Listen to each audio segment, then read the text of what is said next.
In today's video, I'm going to teach you how to use the Notion web clipper to save anything from the web into Notion. Welcome back to our channel. Today, I'll show you how to use the Notion web clipper to save anything from the web into Notion.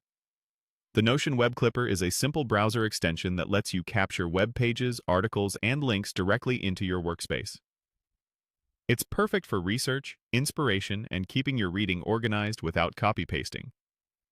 Start by opening your browser and installing the Notion Web Clipper extension. You'll find it in your browser's official extension store, like the Chrome Web Store, Firefox add-ons, or the Edge add-ons site. Make sure you're installing the official Notion tool, then add it to your browser. After installation, your browser may ask for basic permissions so the clipper can read the current page. Approve those to proceed. When prompted, log in to your Notion account. If you use multiple workspaces, choose the one where you want your clips to go, and authorize the clipper. This connects your browser to Notion, so your saves land in the right place. Next, open the website or article you want to save. This could be a long-form article, a product page, a PDF in the browser, or any link you want to keep for later. Click the Notion Web Clipper icon in your browser toolbar. It looks like the Notion logo.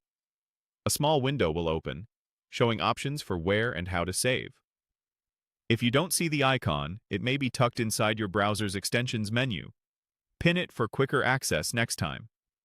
Choose where to save it in Notion, either as a page under an existing page or into a database.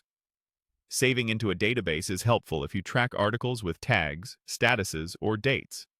Saving under a page is great for quick reference or nested organization. Select the save format: page, bookmark, or article. Page creates a full Notion page with the content embedded when possible. Bookmark saves a clean card with the title, link, and preview, perfect for link collections. Article extracts just the main text and images for distraction-free reading. Click Save. You'll see a confirmation that the clip has been sent to Notion. Finally, open Notion and find the saved item in the location you selected. Open it to review the content. From there, you can rename the title, add tags or properties if you used a database, and keep everything neatly organized for later. And that's how to use the web clipper in Notion. Like, share, and subscribe for more tutorials.